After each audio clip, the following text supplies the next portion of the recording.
Capítulo 1.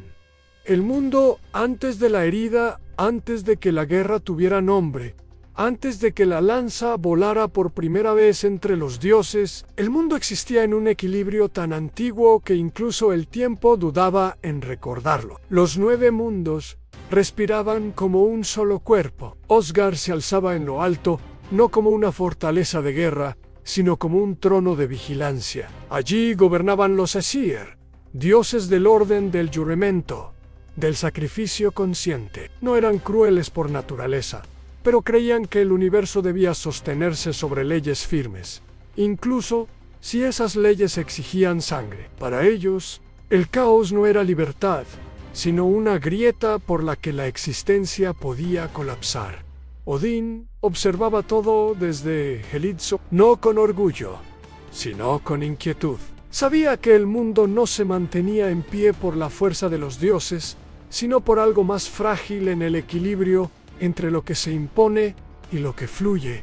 Y ese equilibrio nunca es eterno. Más allá de Asgard, donde la tierra aún recordaba cómo cantar, se extendía Vanaheim. Allí moraban los Vanir, antiguos incluso para los Aesir. No levantaban murallas, no necesitaban tronos, gobernaban a través de los ciclos al nacimiento, crecimiento, decadencia y regreso.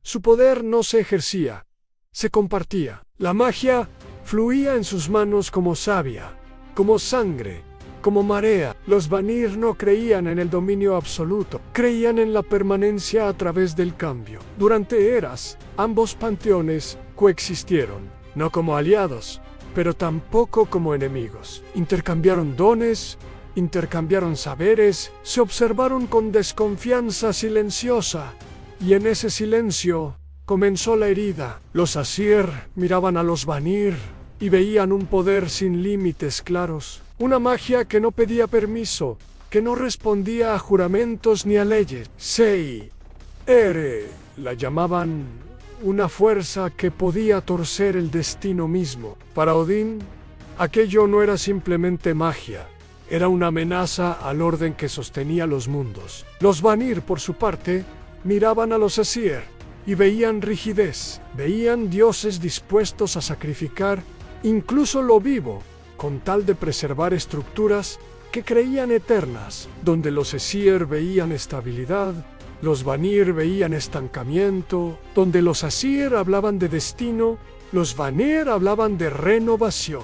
Ninguno estaba equivocado, y ninguno estaba completamente en lo cierto. Midgard, el mundo de los hombres, aún no comprendía nada de esto. Los mortales vivían bajo cielos tranquilos, temiendo tormentas y cosechando esperanza. Rezaban a los Aesir por protección, a los Vanir por abundancia, sin saber que ambos escuchaban y que ambos empezaban a dudar, porque incluso los dioses dudan. Odín fue el primero en sentir el cambio, no como una visión clara, sino como una presión constante detrás del pensamiento. Algo en el tejido del destino se tensaba. No era Ragnar, aún no. Era algo más sutil, más peligroso, una divergencia. En sueños veía raíces de Yggdrasil agitándose sin viento, veía runas que se negaban a permanecer quietas. Veía futuros donde los dioses no caían por monstruos ni por fuego, sino por sus propias decisiones. Consultó a Miren, consultó a las Nornas, y ninguna respuesta fue completa. Del otro lado del cosmos, Freyja sentía lo mismo. La magia de Vanaheim se volvía inquieta, como si presintiera una tormenta que no traía lluvia. Los ciclos comenzaban a desfasarse. Algo interfería en el fluir natural de las cosas. No era odio aún, no era miedo. Miedo a perder el control. Miedo a que el otro tuviera razón. Miedo a que el mundo no necesitara la forma de Dios que cada uno representaba. Y así, sin gritos ni batallas, comenzó la verdadera guerra Han, la guerra de las ideas. Cuando finalmente Golvok cruzó los límites entre mundos, no llegó como enemiga. Llegó como portadora de una verdad que nadie quería escuchar. Su presencia era un espejo incómodo, una demostración viviente de que existía un poder que no podía encerrarse en leyes ni rituales de sacrificio. Pero eso pertenece al siguiente canto. Por ahora, el mundo aún respiraba, los dioses aún se llamaban hermanos, y nadie había lanzado la primera lanza. Sin embargo, el destino ya había inclinado la balanza, porque toda guerra comienza mucho antes del primer golpe, y la guerra entre Seer y Vanir nació el día en que los dioses dejaron de confiar en que el mundo pudiera sostener más de una verdad. Capítulo 2. Gullveig. La llama que no muere no llegó con ejército, no llegó con estandartes, ni con promesas de conquista. Gullveig cruzó los límites de los mundos como cruza el fuego la noche Han sin pedir permiso, sin anunciarse, dejando atrás un cambio que nadie puede ignorar. Su nombre no figuraba en las runas antiguas de Asgard, no era recordada en los cantos solemnes de los Aesir, y sin embargo, cuando puso un pie en sus salones dorados, el aire mismo pareció tensarse, como si el mundo hubiera reconocido algo que los dioses se negaban a aceptar. Gullveig venía de Vanaheim, pero no representaba solo a los Vanir, era más antigua que muchos de ellos. Portaba Seer, la magia que no obedecía a juramentos, la magia que no prometía estabilidad, la magia que aceptaba el cambio como ley suprema. Donde caminaba, las sombras se movían con intención. Donde hablaba, las palabras no se fijaban al sentido único. Era riqueza y ruina, sanación y corrupción, an inicio y desgaste. Los Aesir la observaron con cautela. Odín no habló de inmediato. Thor apretó los puños, sintiendo que aquella presencia no podía ser enfrentada con fuerza bruta. Tyr percibió la grieta en la ley. Y Loki sonrió, reconociendo en Gullveig algo peligrosamente cercano a sí mismo. Ella no pidió audiencia, simplemente habló de ciclos que no podían ser detenidos, de destinos que no eran líneas rectas, sino espirales, de un mundo que no sobreviviría si era forzado a permanecer inmóvil. Cada palabra era una semilla, y cada semilla germinaba como duda. Los Aesir no la juzgaron por lo que dijo, sino por lo que representaba, porque Gullveig era la prueba viviente de que el orden no era absoluto, de que el sacrificio no garantizaba permanencia, de que incluso los dioses podían ser superados por fuerzas que no entendían. Y eso, para Asgard, era intolerable. El consejo se reunió sin cantos ni brindis. No hubo consenso, solo temor disfrazado de razón. No discutieron si Gullveig mentía, discutieron si el mundo podía permitirse que ella tuviera razón. La decisión fue tomada en silencio. Clavaron lanzas en su carne, no una, sino muchas, en cada lanza un juramento, cada herida una negación. Gullveig no gritó, su sangre cayó sobre el suelo de Asgard como oro derretido, ardiendo sin consumir la piedra. Y cuando su cuerpo fue arrojado al fuego, los Aesir creyeron haber restaurado el orden, pero el fuego no la reclamó. Las llamas la envolvieron, la desgarraron, la redujeron a cenizas. Y de esas cenizas, Gullveig volvió a alzarse. Sus ojos brillaban con una luz más profunda, no de ira, de conocimiento.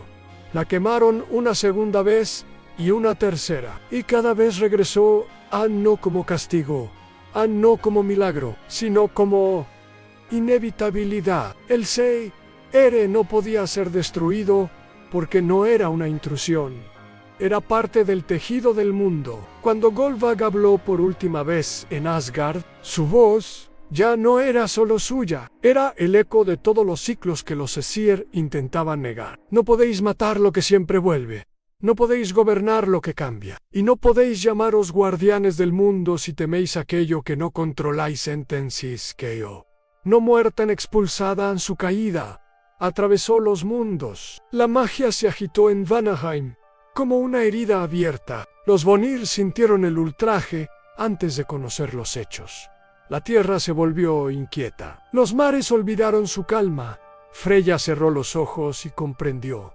No necesitó mensajeros, no necesitó palabras. Lo que había ocurrido en Asgard no era una ofensa aislada, era una declaración. Cuando Gullveig regresó a Vanaheim, ya no era solo portadora de Sei.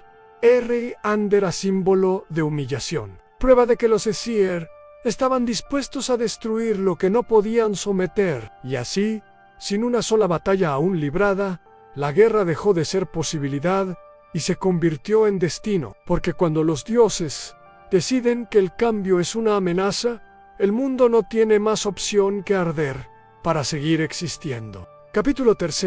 La primera lanza a la guerra no comenzó con un grito ni con el estruendo de un cuerno. Comenzó con una decisión tomada en silencio, tan pesada que incluso los dioses evitaron pronunciarla en voz alta. Tras la expulsión de Golvog, Osgard recuperó su aparente calma, pero era una calma falsa, tensa como una cuerda a punto de romperse. El orden seguía en pie, las murallas seguían firmes, las runas seguían brillando, y sin embargo, algo esencial se había quebrado. Los Aesir lo sabían, aunque ninguno deseaba ser el primero en admitirlo. Odín caminaba solo por los salones del Valhalla, observando a los guerreros caídos que entrenaban para una guerra futura, que aún no tenía nombre. Aquellos hombres habían muerto luchando por ideales simples: honor, gloria, lealtad. Los dioses, en cambio, estaban a punto de luchar por algo mucho más peligroso: a la certeza de que tenían razón. En Hlidskjalf, el trono desde el cual todo podía ser observado, Odín volvió a mirar los 9 mundos. Vio a Vanaheim vibrar con una energía inquieta, como un campo antes de la tormenta. Vio a Midgard, lleno, frágil, inconsciente del peso que pronto caería sobre él.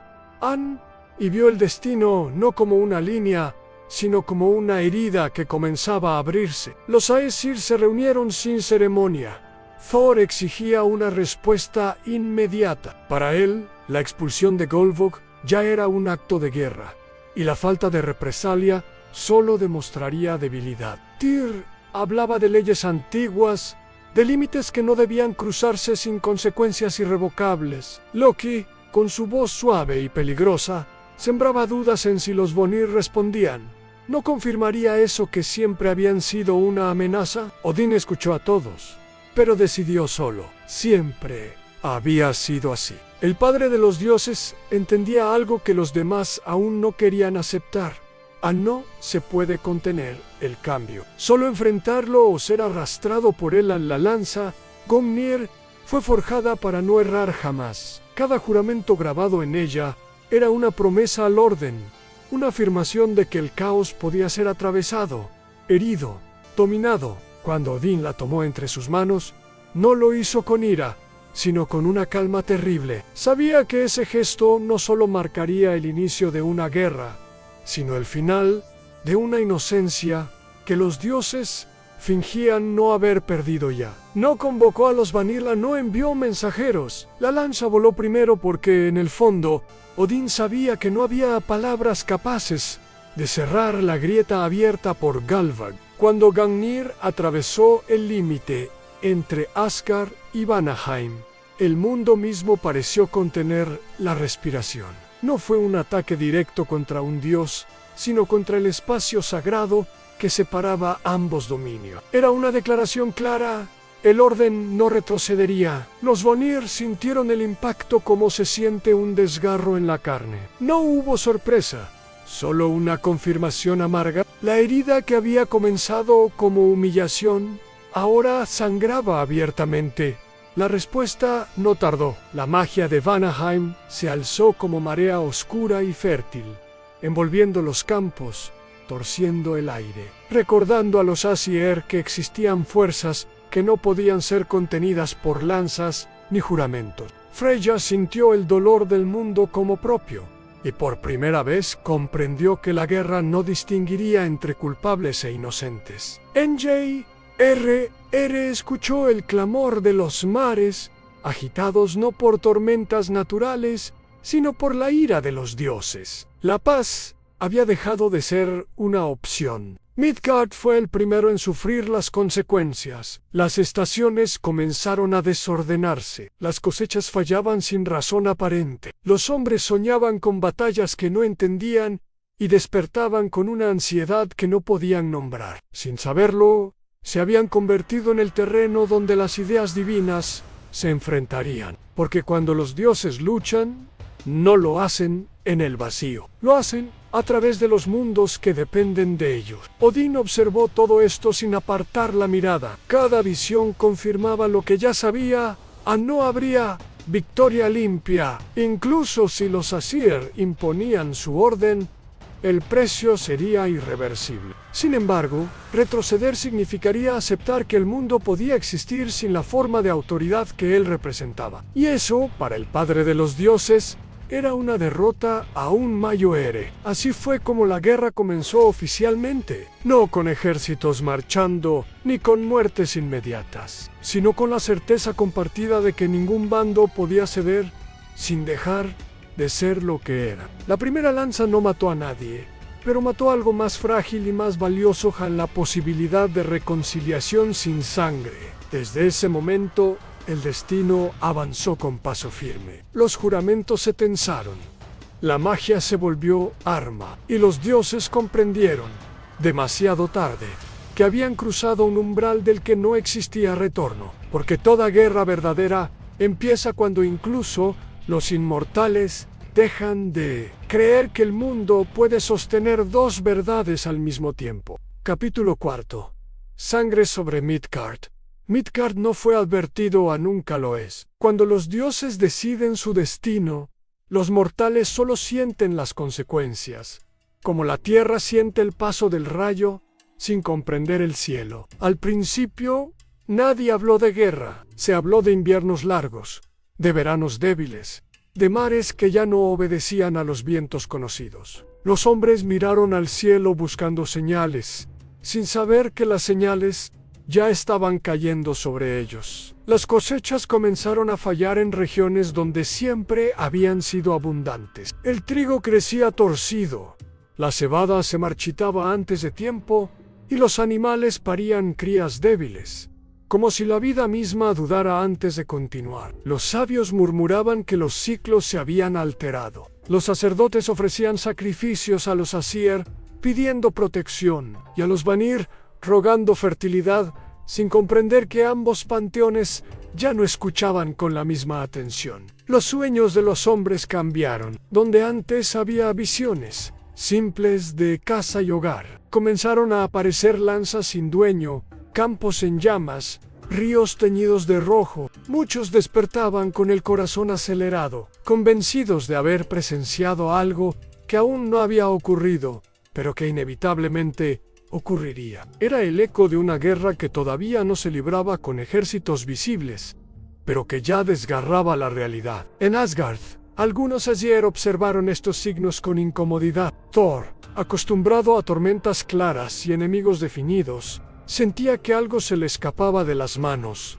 Golpear gigantes era simple. Combatir consecuencias era otra cosa. Ter comprendía mejor que nadie el peso de lo que habían iniciado. Cada alteración en Midgard era una ruptura de la ley cósmica que juraban proteger. Pero la guerra, una vez declarada, no entiende de remordimientos. En Vanaheim, el dolor era distinto. Los Vanir sentían cada desequilibrio como una herida personal. Freya percibía la magia de Sei, retorcerse, forzada a convertirse en arma, cuando había nacido para guiar los ciclos. En escuchaba el lamento de los mares, ahora impredecible, traicioneros incluso para quienes siempre los habían venerado. Los Vanir no querían que Midgard sangrara, pero comprendían que, mientras los Asir insistieran en imponer un orden rígido, el mundo intermedio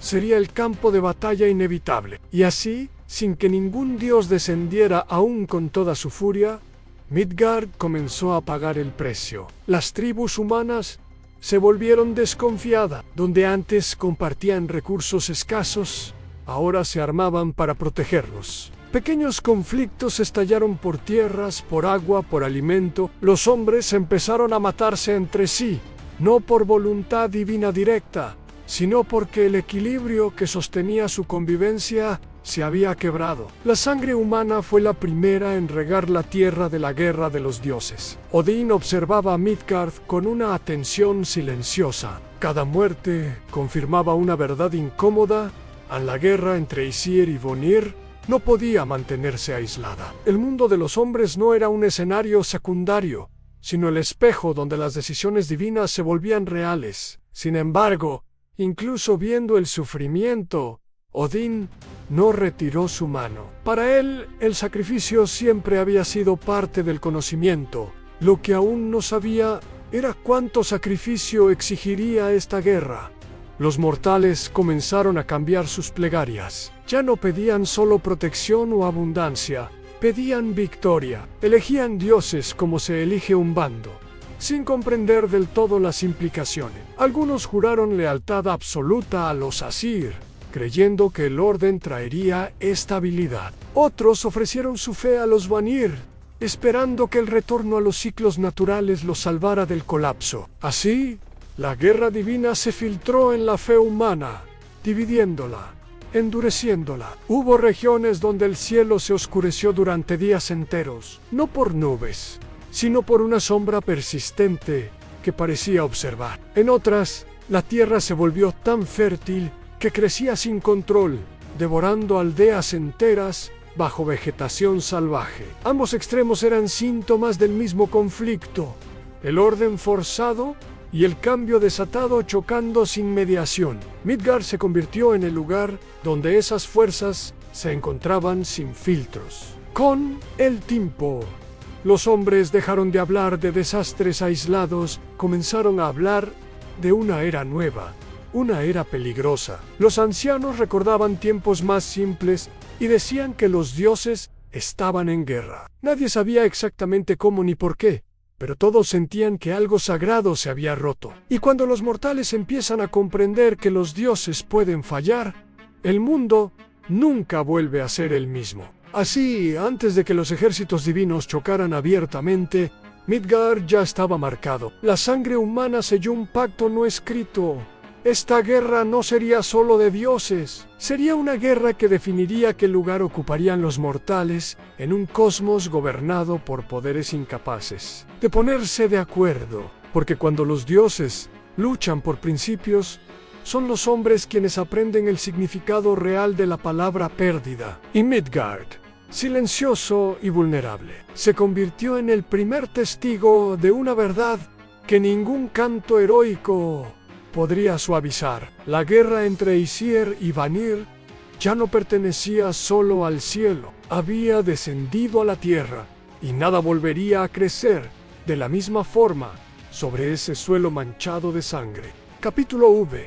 El precio del conocimiento. Odín siempre había sabido que el conocimiento no se concede, se arranca. Ningún secreto verdadero se entrega sin exigir algo a cambio, y menos aún en tiempos de guerra. Mientras Midgard sangraba y Vanaheim se agitaba, el padre de los Aesir comprendió que la lanza arrojada había iniciado un conflicto cuya magnitud superaba incluso sus previsiones. No bastaba con la fuerza ni con la ley. Para dominar una guerra nacida de ideas opuestas, necesitaba entender su final antes de que éste se manifestara. Fue por eso que volvió su mirada hacia los lugares que incluso los dioses temen. Consultó a las nornas, pero sus respuestas fueron fragmentadas, envueltas en silencios que pesaban más que las palabras. Habló con espíritus antiguos, con sombras que habitaban entre los mundos, y cada encuentro le ofreció solo una parte de la verdad. La guerra, decían, no sería decidida por una victoria clara, sino por el desgaste del significado mismo de ser Dios. Aquello inquietó a Odín más que cualquier profecía de destrucción. Así, tomó la decisión que siempre toma quien desea ver más allá, sacrificar algo que no puede ser recuperado. No fue la primera vez. Ya había colgado de Yggdrasil, atravesado por su propia lanza, para obtener las runas. Ya había renunciado al descanso, a la certeza, a la inocencia, pero esta vez el precio era distinto, más íntimo, más definitivo. Para comprender la guerra entre Aesir y Vanir, Odín debía aceptar que su visión del mundo era incompleta. Se dirigió al pozo de Mimir, donde el conocimiento no se presenta como revelación, sino como herida. El viaje no fue acompañado ni anunciado. Odín sabía que ningún testigo debía ver al padre de los dioses dudar. Cuando llegó al pozo, el reflejo que le devolvió el agua no fue el de un rey seguro, sino el de un ser cansado, cargado de decisiones que ningún otro podría tomar por el Mimir. Habló con la voz de quien ya lo ha perdido todo. Le recordó a Odín que el conocimiento no es poder si no se acepta su consecuencia. Le habló de un futuro donde la guerra no terminaría con tratados ni con destrucción total, sino con una transformación irreversible del cosmos. Le habló de un destino en el que los dioses, al luchar por definir el orden, sembraban la semilla de su propia caída. Odín no pidió que le ocultaran nada, extendió la mano y aceptó el precio. Cuando entregó su ojo al pozo, no gritó. El dolor fue intenso, pero breve, comparado con lo que vio después. El mundo se abrió ante él como un tejido desgarrado. Vio la guerra extenderse como una sombra larga. Vio a los Vanir resistir, no por ansias de conquista, sino por supervivencia de su forma de existir. Vio a los Aesir endurecerse, convencidos de que ceder significaría desaparecer. Y vio, con claridad insoportable, que ninguna de esas posturas conduciría a una paz verdadera. El conocimiento obtenido no le ofreció consuelo. Le mostró que cada paso que diera a partir de ese momento aumentaría el costo para todos. Vio que incluso si los Aesir prevalecían, el mundo resultante sería más frágil, más rígido, menos capaz de renovarse. Vio que si los Vanir imponían su visión, el cambio sin límites podría devorar estructuras necesarias para la supervivencia. El equilibrio que una vez existió ya no podía ser restaurado sin pérdidas irreparables. Cuando Odín regresó a Asgard, su mirada había cambiado, no porque viera menos, sino porque ahora veía demasiado. Cada dios que se cruzaba en su camino le parecía una pieza de un destino que avanzaba sin posibilidad de desviarse. Thor notó el silencio más pesado de su padre. Tyr percibió la carga moral que ahora lo acompañaba. Incluso Loki, siempre atento a las grietas, entendió que algo fundamental se había roto en Odín. El padre de los dioses no anunció lo que había visto. No compartió las visiones del pozo ni las palabras de Miren. Sabía que el conocimiento absoluto no puede ser repartido sin destruir a quien lo recibe. En lugar de eso, endureció su voluntad. Si el final era inevitable, al menos intentaría moldear el camino hacia Elan. Esa fue su elección, y también su condena. Desde ese día, Odín luchó no solo contra los Vanir, sino contra el futuro que había visto. Cada decisión, cada sacrificio impuesto a otros, llevaba el peso de una verdad que no podía confesar. A la guerra que había iniciado no tenía un final victorioso, solo un final necesario. Y el precio del conocimiento, como siempre, no sería pagado solo por quien lo buscó, sino por todos los mundos que dependían de sus actos. Capítulo 6. Freyr y la guerra. Que no deseaba Freyr nunca fue creado para la guerra. Entre los Vanir, su nombre era sinónimo de abundancia, de estaciones que regresan a su tiempo, de campos que responden al cuidado y no a la amenaza, donde otros dioses alzaban armas. Freyr extendía la mano. Donde se exigían juramentos, él ofrecía confianza. Por eso, cuando la guerra entre Aesir y Vanir dejó de ser una posibilidad y se convirtió en un hecho, Freyr sintió el peso del conflicto como una traición a todo lo que representaba. Vanaheim ya no era el refugio sereno de los ciclos. La magia de Seyr, alterada por la humillación de Galvok y la agresión de la primera lanza, fluía de forma irregular, a veces fértil hasta el exceso, a veces estéril como una tierra olvidada. Freyr caminaba entre campos que crecían sin orden y otros que morían sin causa visible, comprendiendo que la guerra no distinguía entre culpables y guardianes. No había pedido ese papel, pero el mundo comenzaba a exigirle una respuesta. Los Vanir se reunieron sin la calma de antaño. Enye hablaba de proteger los mares, de cerrar rutas de aislar Vanaheim para evitar que el conflicto se propagara. Freya advertía que la magia ya había sido tocada por la guerra y que fingir neutralidad solo permitiría que otros decidieran el destino de los ciclos. Las miradas se volvieron hacia Freyr, no como líder militar, sino como símbolo. Si incluso él empuñaba un arma, significaría que no quedaba camino de regreso. Freyr dudó, no por cobardía, sino por lucidez. Sabía que cada dios que entraba en la guerra la legitimaba. Sabía que la violencia, una vez aceptada como respuesta, se reproduce con facilidad. Sin embargo, también comprendía algo aún más doloroso. A la paz no puede sostenerse cuando uno de los bandos decide imponer su visión por la fuerza. Negarse a luchar no detendría a los Asir, solo dejaría a Vanaheim indefenso ante un orden que no reconocía el valor del cambio. La primera vez que Freyr tomó una espada, no lo hizo con solemnidad, sino con tristeza. El arma no cantó en su mano, no estaba hecha para Elan. Cada paso hacia el campo de batalla le parecía una negación de su propia esencia. Y aún así, avanzó, porque el amor por los ciclos no excluye la necesidad de defenderlos cuando están en peligro. El enfrentamiento no fue glorioso, no hubo cantos ni desafíos formales. La magia y las armas chocaron en un terreno que se transformaba con cada impacto. Donde caía sangre divina, la tierra reaccionaba, brotando vida o muriendo por completo. Freyr luchaba con contención, buscando incapacitar, no destruir, pero la guerra no recompensa la moderación. Los Aesir, entrenados en la lógica del sacrificio y la victoria, no interpretaron su cautela como virtud, sino como debilidad. En un momento que Freyr recordaría incluso después de la muerte de los mundos, se encontró frente a un dios que no conocía personalmente. Un Aesir cuyo nombre no sería cantado por los Skolds. No era un enemigo personal, solo una extensión de una decisión tomada lejos del campo de batalla. La lucha fue breve, confusa, marcada por el miedo y la urgencia. Cuando terminó, el dios yacía en el suelo, sin vida, y Freyr comprendió que había cruzado un umbral invisible.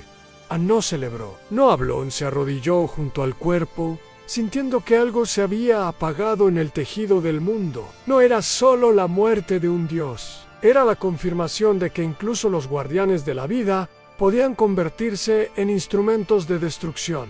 En ese instante, Freyr entendió que la guerra no solo cambia a quienes la inician, sino especialmente a quienes nunca quisieron formar parte de ella. La noticia se propagó con rapidez.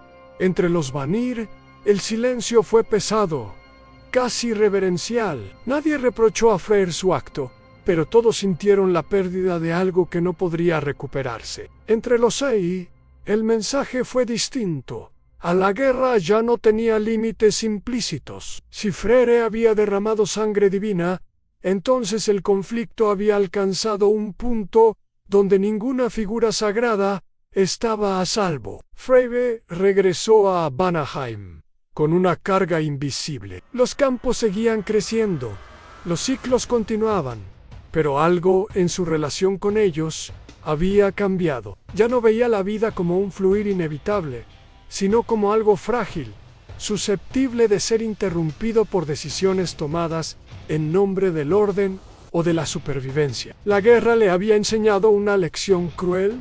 Incluso los dioses del crecimiento deben aprender a vivir con la muerte.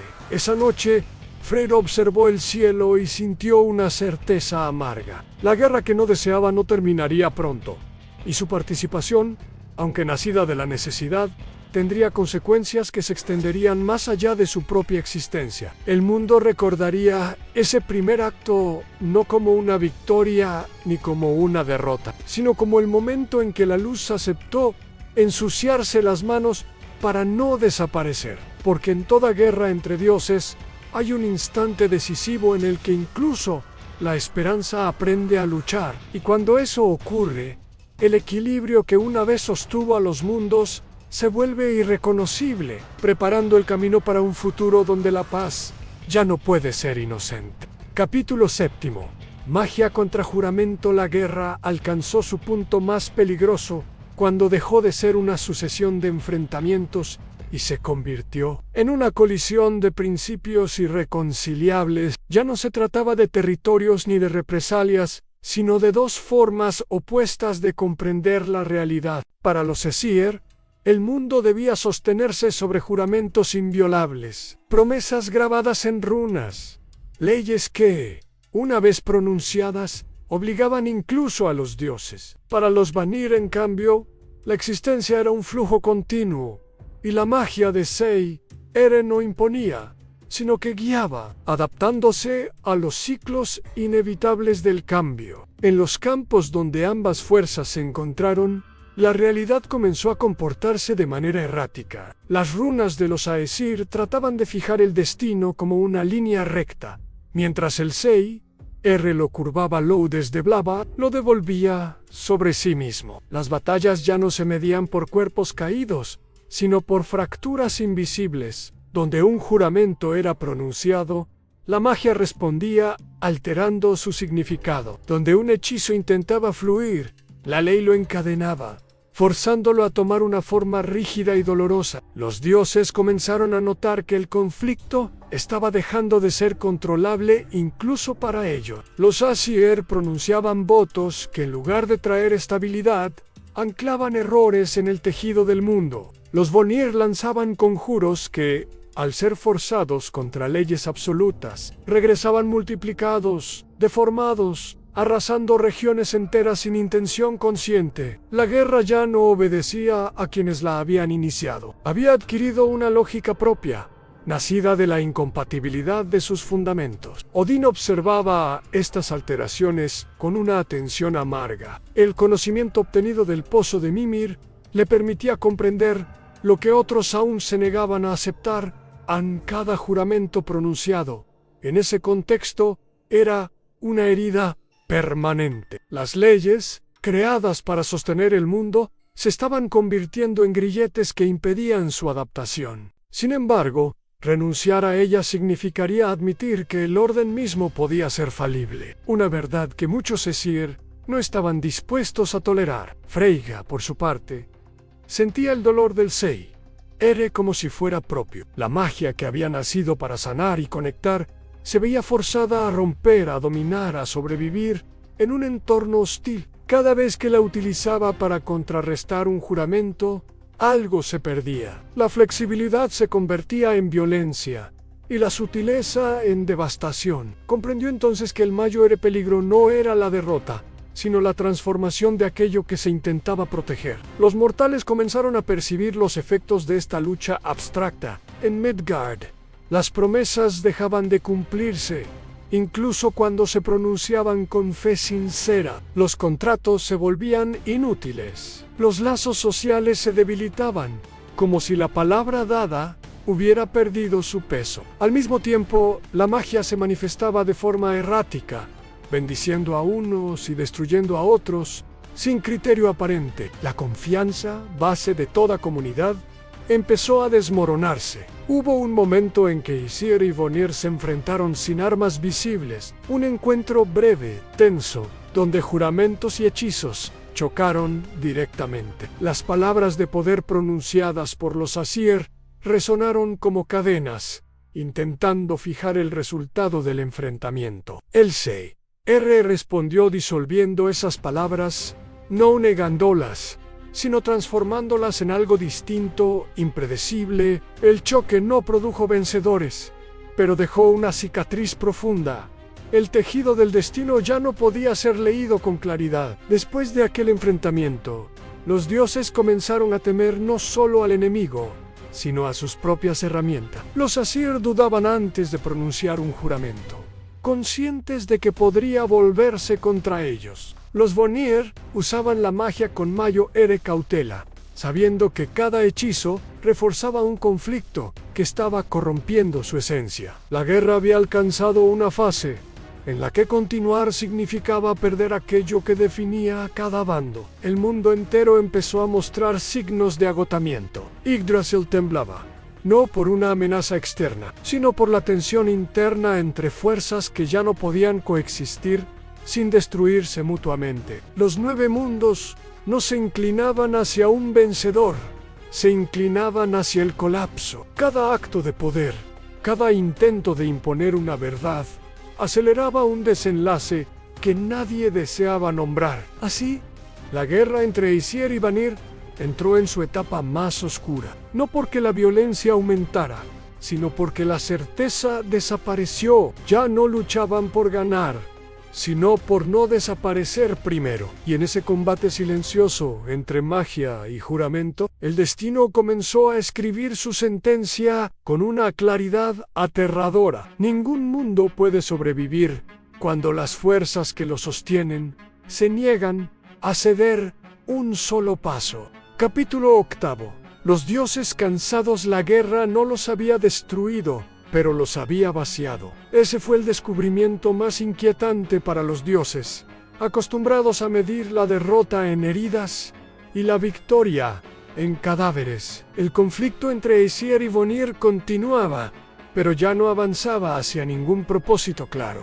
Las batallas se repetían con variaciones mínimas, como si el mundo estuviera atrapado en un movimiento que había olvidado su origen. Y en ese estancamiento, incluso los inmortales comenzaron a sentir el peso del cansancio. Los Aesir seguían reuniéndose en Asgard, pero sus consejos ya no tenían la energía de antes. Thor regresaba de los enfrentamientos con la sensación de haber golpeado sombras. Su fuerza permanecía intacta, pero carecía de dirección. Cada combate parecía corregir un desequilibrio solo para crear otro. Tyr hablaba cada vez menos. La ley, su dominio, se había vuelto ambigua en un mundo donde los juramentos ya no garantizaban estabilidad. Incluso Loki, siempre atento al cambio, percibía que la guerra había dejado de ser un juego peligroso para convertirse en una trampa sin salida. Odín era el más cansado de todos, aunque pocos lo notaban. No porque luchara más, sino porque veía más cada noche, observaba los 9 mundos y reconocía patrones de desgaste que coincidían con las visiones del pozo de Mimir. La guerra no estaba desgarrando el cosmos de un solo golpe, sino erosionándolo lentamente, como el agua que desgasta la piedra sin prisa. Comprendía que, aun si el conflicto cesaba en ese instante, el mundo ya no regresaría a su forma anterior. En Vanaheim, el cansancio se manifestaba de otro modo. Los Vanir sentían la fatiga como una pérdida de armonía. Los ciclos continuaban, pero sin gracia. Las estaciones llegaban, cumplían su función y se retiraban, vacías de significado. Freya notaba que la magia respondía con retraso, como si dudara antes de obedecer. Freyr caminaba entre campos fértiles que ya no le inspiraban alegría. La guerra había contaminado incluso aquello que no tocaba directamente. Los dioses comenzaron a preguntarse, en silencio, ¿por qué seguían luchando? No lo hacían en voz alta, porque admitir la duda era admitir que el sacrificio previo podría haber sido en vano. Sin embargo, esa pregunta se infiltraba en cada decisión. ¿Qué significaba ganar? Imponer una visión del mundo sobre la otra, aun si el resultado era un cosmos agotado, o persistir simplemente porque detenerse implicaba reconocer un error. Los mortales percibieron este cansancio de formas sutiles. En Midgard, la fe perdió intensidad. Los hombres seguían rezando, pero lo hacían por costumbre, no por convicción. Los milagros eran menos frecuentes, menos claros. Algunos comenzaron a confiar más en sus propias manos que en la intervención divina. Sin saberlo, estaban respondiendo al agotamiento de los dioses, adaptándose a un mundo donde la presencia divina ya no era constante ni fiable. Hubo encuentros entre Aesir y Vanir que no terminaron en combate. Se observaron desde la distancia, conscientes de que continuar luchando produciría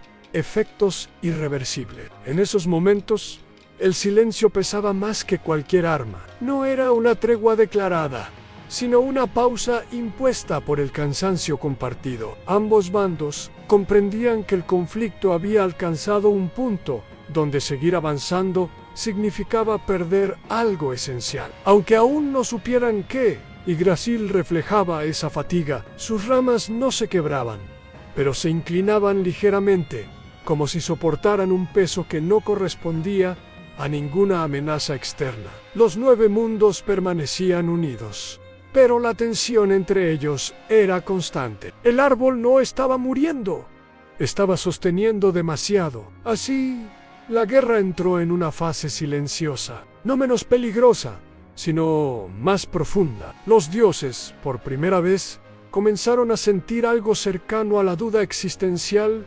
No temían morir, temían continuar existiendo de la misma manera. La guerra ya no era un medio para alcanzar un fin, sino un hábito difícil de abandonar. Ese cansancio no detuvo el conflicto de inmediato, pero lo transformó. Preparó el terreno para decisiones que, en otro tiempo, habrían sido impensables, porque cuando incluso los dioses se cansan de luchar, el mundo se acerca a un punto de inflexión. Y en ese agotamiento compartido comenzó a gestarse la pregunta que cambiaría el destino de todos, no cómo ganar la guerra, sino cómo evitar que el mundo colapsara bajo el peso de una victoria sin sentido. Capítulo 9.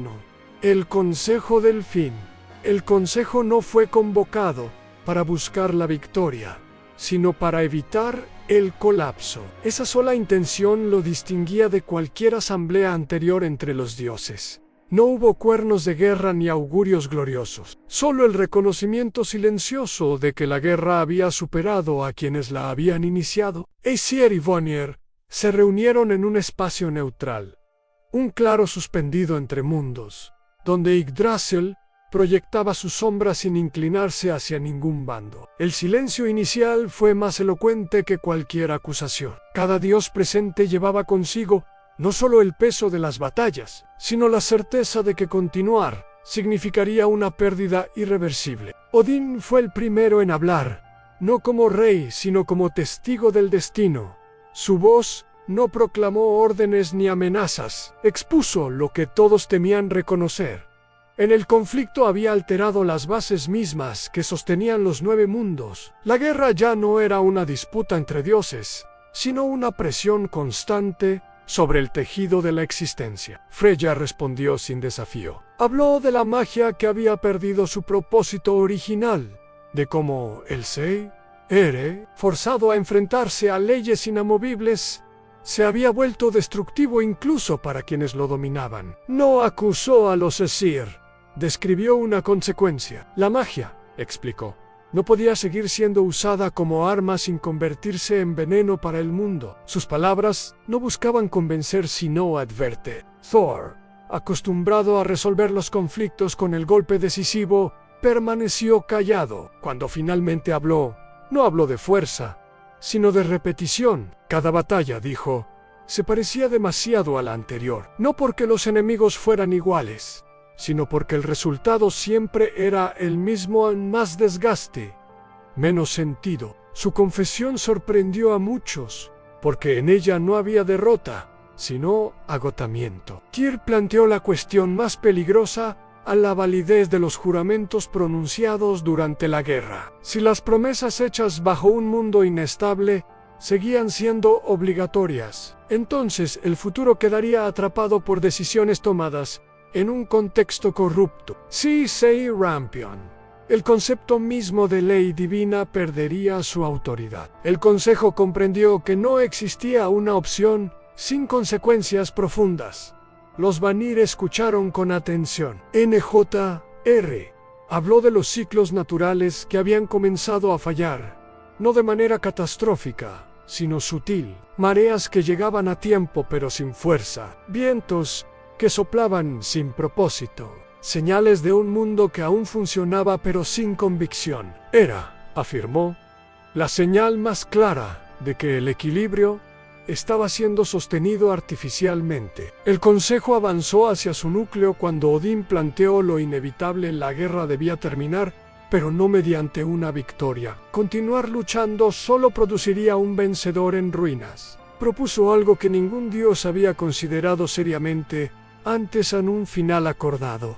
Una conclusión diseñada no para castigar, sino para preservar lo que aún podía salvarse. No un tratado común, sino un sacrificio compartido. La palabra sacrificio resonó con fuerza. No se trataba de tierras ni de poder inmediato, sino de renuncias fundamentales. Los Aesir tendrían que aceptar que la ley no podía ser absoluta en un mundo cambiante. Los Vanir deberían admitir que la magia no podía fluir sin límites. Ambos bandos comprendieron que el precio del fin sería redefinir su propia naturaleza. El Consejo no alcanzó un acuerdo completo esa vez, pero algo cambió. Por primera vez desde el inicio de la guerra, el destino dejó de ser una fuerza que empujaba y se convirtió en una posibilidad que podía ser moldeada. Los dioses no salieron con un plan definitivo, sino con una comprensión compartida. En el final no sería una derrota, sino una transformación. Cuando el consejo se disolvió, Yggdrasil permaneció en silencio. No hubo señales de aprobación ni advertencias, solo la quietud de un mundo que aguardaba una decisión consciente. La guerra no había terminado aún, pero su sentido había sido desmantelado. A partir de ese momento, cada acto de poder sería evaluado no por su eficacia, sino por su impacto en el porvenir. Así concluyó el Consejo del Fin, no con respuestas claras, sino con una responsabilidad ineludible. Los dioses habían aceptado algo más difícil que luchar: decidir que estaban dispuestos a perder para que el mundo pudiera seguir existiendo. Capítulo X. El precio de la paz. La paz no llegó como un acto solemne ni como una proclamación capaz de detener el tiempo. Llegó como una serie de renuncias graduales, cada una más difícil que la anterior. Tras el Consejo del Fin, los dioses comprendieron que declarar el término de la guerra era sencillo. Cumplirlo, en cambio, exigía un sacrificio que no podía medirse en términos de honor o derrota. La paz tendría un precio, y ese precio sería pagado por ambos bandos de maneras irreversibles. Los Aesir fueron los primeros en enfrentar la consecuencia más evidente. Los juramentos pronunciados durante la guerra comenzaron a ser revisados no para ser anulados, sino para ser desatados. Tyr guió este proceso con una severidad silenciosa. Cada promesa deshecha debilitaba el concepto de ley absoluta que había definido a Asgard durante eras. No era un acto de traición, sino de adaptación forzada. Los Aesir descubrieron que la ley, para seguir siendo justa, debía aceptar su propia imperfección. Aquello que había garantizado el orden, ahora debía aprender a convivir con la excepción. En Vanaheim, el precio fue distinto, pero no menor. Los Vanir aceptaron limitar el uso del Sei. Ehrenfreya estableció restricciones que nunca antes habían sido necesarias. La magia ya no fluiría libremente en respuesta a cada deseo o amenaza. Se convirtió en un recurso que debía ser medido, contenido, incluso negado. Para una cultura que entendía la existencia como un movimiento constante, aceptar límites fue una forma de mutilación espiritual. La magia sobrevivía, pero ya no dominaba. El impacto de estas decisiones se extendió más allá de los dioses. En los 9 mundos, la ausencia gradual de intervención divina fue evidente. Las batallas entre mortales dejaron de ser influenciadas por fuerzas invisibles. Las cosechas prosperaban o fracasaban según el esfuerzo y la fortuna, no por la bendición directa de un dios. Para muchos, esto fue interpretado como abandono, para otros como el nacimiento de una responsabilidad largamente postergada. Odín pagó un precio que pocos comprendieron en su totalidad. Renunció a ciertas visiones del futuro, sellando fragmentos de conocimiento que podrían haberle otorgado ventaja. Entendió que prever cada desenlace era una forma de control incompatible con la paz que buscaban. Aceptó la incertidumbre, no como ignorancia, sino como condición necesaria para que el mundo pudiera elegir sin la sombra constante del destino impuesto. Thor, en cambio, enfrentó una pérdida más íntima. La guerra había definido su propósito, y la paz lo dejó sin una función clara. Su fuerza seguía siendo la misma, pero ya no tenía un enemigo legítimo contra el cual descargarse. El precio para él no fue la derrota, sino la redefinición. Aprender a existir sin el conflicto fue una prueba más dura que cualquier combate. Los Vanir también sacrificaron algo esencial: la confianza plena en el equilibrio natural. Al aceptar la paz, reconocieron que los ciclos podían ser alterados por acciones conscientes y que, a veces, era necesario intervenir para evitar el colapso. Esta admisión rompió la pureza de su visión del mundo, obligándolos a convivir con una realidad menos ideal, pero más estable. La paz comenzó a manifestarse no como armonía perfecta,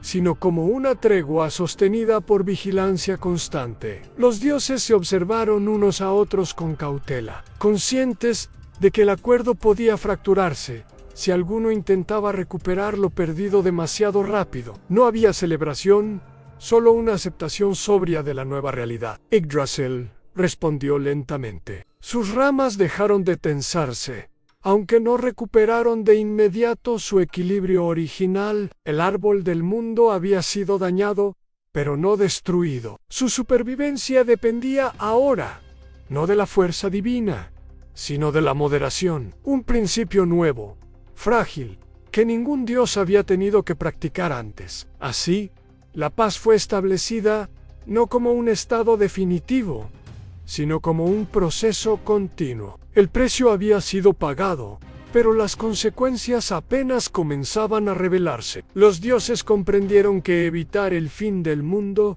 no significaba restaurarlo a su forma anterior, significaba aceptar un universo distinto, menos controlable, pero más honesto. Y en esa aceptación incómoda, la guerra entre Aesir y Voner llegó a su verdadero desenlace, no con un vencedor, sino con una pregunta que aún resonaba en los 9 mundos.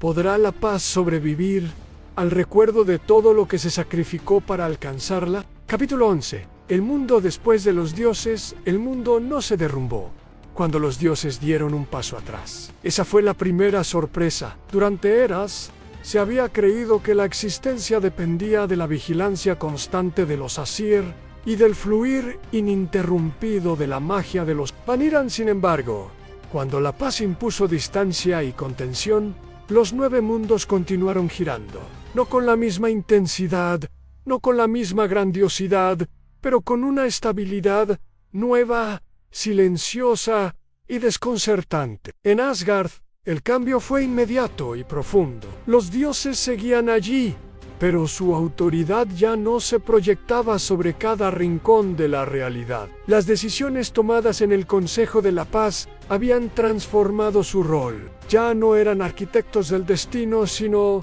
custodios de límites que ellos mismos habían aceptado no cruzar. Odín observaba el mundo con una mezcla de alivio y melancolía. Había renunciado a saberlo todo, y esa renuncia lo obligaba a mirar el presente con una atención que antes reservaba al futuro. Thor vagaba entre los salones de Asgard, sin rumbo fijo. Su fuerza, antaño indispensable, ahora era un exceso contenido. Descubrió que proteger era distinto de conquistar, y que la amenaza no siempre venía del exterior. Aprendió a medir sus golpes, no por la destrucción que causaban, sino por la estabilidad que preservaban. En ese aprendizaje lento, comenzó a surgir una forma distinta de heroísmo, menos celebrada, pero más necesaria. En Vanaheim, la transformación fue aún más sutil.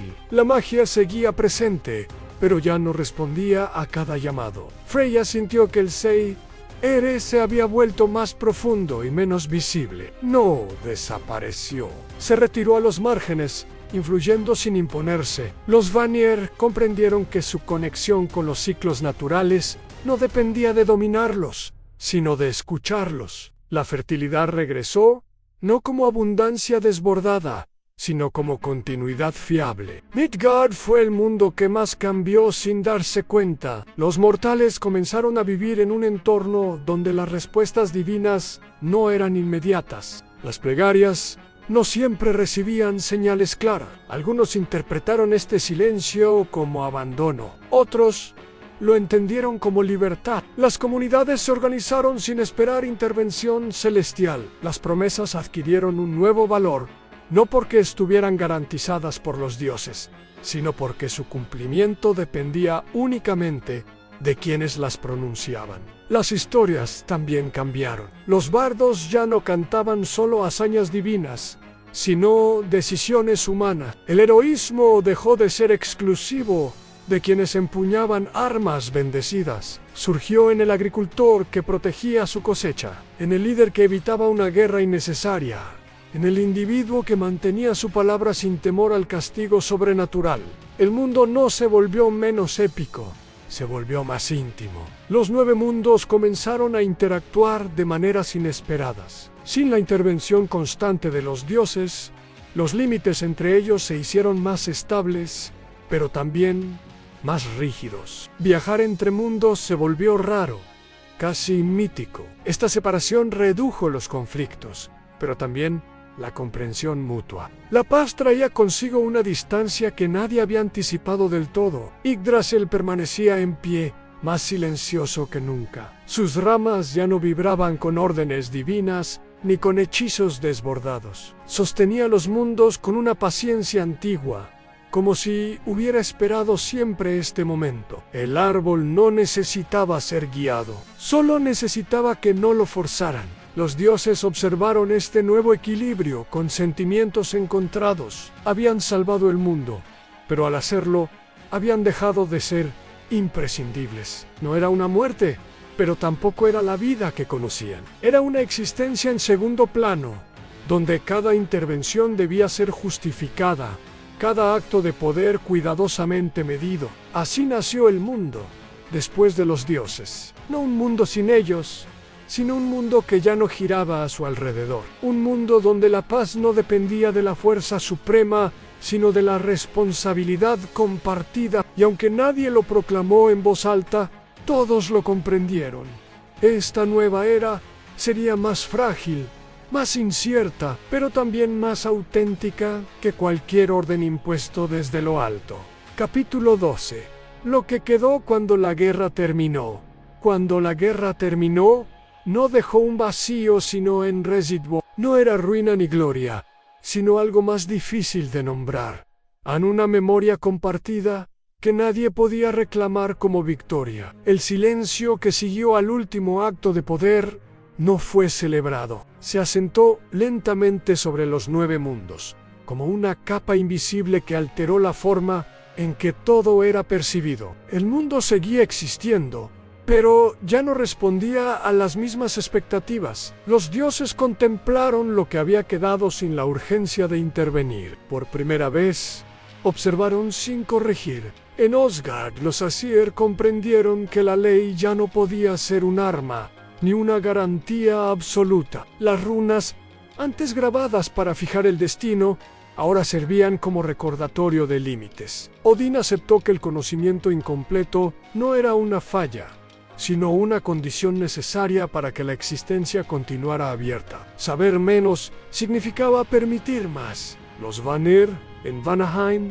reconocieron que la magia no había desaparecido, pero había cambiado de propósito. El Sei, Ere ya no buscaba dominar ni restaurar un equilibrio idealizado. Se convirtió en una presencia discreta, casi imperceptible, que acompañaba los ciclos sin imponerlos. Freya entendió que preservar no siempre implicaba actuar. A veces significaba resistir la tentación de hacerlo. En Midgard, lo que quedó fue una responsabilidad inesperada. Los mortales heredaron un mundo menos intervenido, más exigente. La ausencia de respuestas divinas inmediatas obligó a mirar hacia adentro y hacia los demás. Las comunidades se definieron por acuerdos frágiles, sostenidos no por el miedo a los dioses, sino por la necesidad mutua. La palabra dada recuperó su peso, no por castigo sobrenatural, sino por consecuencia humana. Las heridas de la guerra no desaparecieron, permanecieron como irregularidades en el tejido del mundo, zonas donde la realidad era más sensible, más propensa al cambio. Pero esas cicatrices no eran señales de fracaso, eran advertencias, recordatorios de lo que ocurría cuando el poder se ejercía sin medida y la convicción se imponía sin escucha. Yggdrasil, testigo silencioso de todo, sostuvo los mundos con una paciencia que ningún dios había aprendido del todo. No celebró la paz, ni lamentó la guerra, simplemente continuó. En su Quieted, reveló una verdad que había estado presente desde el inicio. El mundo no necesitaba ser dominado para existir, solo respetado. Lo que quedó cuando la guerra terminó no fue una era de armonía perfecta, fue una etapa de equilibrio consciente, mantenida no por la fuerza, sino por la memoria del daño posible. Los dioses siguieron siendo parte del cosmos, pero ya no su centro. Su legado no fue el orden ni el caos, sino la renuncia a ambos como absolutos. Así, la guerra entre Aesir y Vanir se convirtió en mito, no como un relato de vencedores y vencidos, sino como una advertencia transmitida a través de generaciones. Una historia que recordaba que incluso los dioses pueden equivocarse, y que la verdadera eternidad no reside en el poder, sino en la capacidad de aprender cuando detenerse. Y en ese aprendizaje, el mundo encontró algo más duradero que la guerra y más frágil que la paz, a la posibilidad constante de elegir mejor. Cuando incluso los dioses aprendieron a detenerse, la guerra entre los Aesir y los Vanir no terminó porque uno venciera al otro, sino porque ambos comprendieron que seguir venciendo significaba destruir aquello que intentaban preservar. Esa es la paradoja central del poder. Aun cuando no reconoce límites, deja de sostener el orden y comienza a corroer los cimientos que le dieron origen. Los dioses de esta historia no representan el bien ni el mal, sino principios absolutos. La ley inquebrantable de los Aesir y el flujo cambiante de los Vanir eran verdades necesarias, pero solo mientras podían escucharse mutuamente. La tragedia no nació de la diferencia, sino de la convicción de que un solo principio bastaba para sostener el mundo. Cuando la guerra se prolongó, lo primero que se quebró no fue la materia, sino el sentido. Los juramentos se vaciaron de significado, la magia perdió su orientación, y las acciones comenzaron a repetirse no por propósito, sino por inercia. La epopeya plantea así una pregunta silenciosa, pero persistente. ¿Qué ocurre cuando quienes poseen el poder absoluto olvidan por qué comenzaron a ejercerlo? La paz que siguió no fue un retorno al origen, porque ningún mundo puede volver a ser el mismo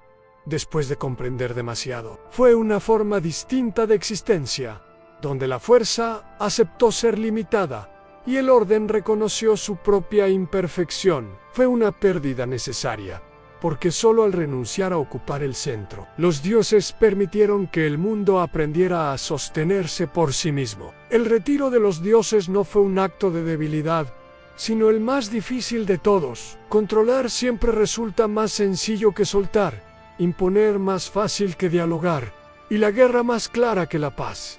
La paz no ofrece un triunfo final, ni una gloria eterna. Exige vigilancia constante y responsabilidad compartida. El mundo que quedó no fue perfecto, pero fue auténtico. Los mortales heredaron un destino sin garantías divinas, pero con la posibilidad de elegir. Los dioses no desaparecieron, pero dejaron de ser el eje alrededor del cual giraba la existencia. Su legado no fue el dominio ni el caos, sino la renuncia a ambos como verdades absolutas. Tal vez el mensaje más profundo de esta guerra no pertenezca solo a la mitología, sino a cualquier mundo que se sostenga sobre ideales inamovibles. Todo sistema que se niega a aceptar límites, incluso uno nacido para proteger, termina convirtiéndose en una amenaza para aquello que creó. Cuando incluso los dioses aprendieron a dar un paso atrás, el mundo por fin pudo seguir adelante.